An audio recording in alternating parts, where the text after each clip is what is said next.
Hello guys! Welcome to my vlog! Ang video ko for today ay comparison ng dalawang gatas na widely available dito sa Pilipinas. Minsan nga ay makikita mo siya kahit sa sari-sari store. Ito ay ang Nido Junior versus Bear Brand Junior na parehas na pang 1 to 3 years old. Sa nutrition facts nga, ay magbabase ako sa per serving ng bawat gatas. Sa Nido, ang per serving nito ay sa 36 grams of powder ay kailangang i-dilute sa 200 ml of water. Samantalang ang sa Bear Brand naman ay ang 37 grams of powder ay kailangang i-dilute sa 200 ml of water. Disclaimer guys, ang vlog na ito ay hindi health advice at hindi rin ako nagre-rekomenda ng anumang gatas. Review lamang ito base sa nutrition facts, presyo at label. Kumonsulta sa health professional kung magbibigay ng formula milk sa bata. Okay, let's start! Lamang ang Nido sa energy, carbohydrate, sugar, lactose, fat, linolenic acid, and DHA. Samantalang lamang naman ang Bear Brand sa linoleic acid. Ngunit wala naka-indicate sa nutrition facts nito na sugar at lactose at wala rin itong DHA. Ngunit pantay naman ang dalawang gatas sa protein. Lamang ang Nido sa first category. Mag-proceed naman tayo sa vitamins. Sa vitamin A, vitamin D, vitamin E, vitamin K, vitamin B1, lamang ang Nido. Samantalang lamang naman ang Bear Brand sa vitamin B2 and niacin. Sa vitamin B6, vitamin C, biotin, and folic acid, lamang ang Nido. Samantalang lamang naman ang Bear Brand sa vitamin B12 and pantothenic acid. Lamang ang Nido sa vitamins.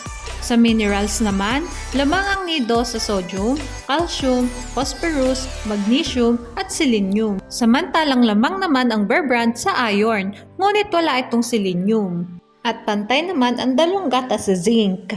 Sa potassium at chloride, lamang ang Nido. Samantalang lamang naman ang Bear Brand sa iodine. Lamang ang Nido sa minerals. Sa other nutrients naman, ang Nido ay may probiotics na wala ang Bear Brand. Lamang ang Nido sa other nutrients. Mag-proceed naman tayo guys sa presyo na parehas kung kinuha sa Lazada.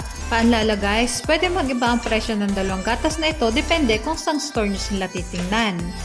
Sa parehas nga nilang bigat na 1.2 kilograms ay mas mahal ang Nido ng 233 pesos kumpara sa Bear Brand.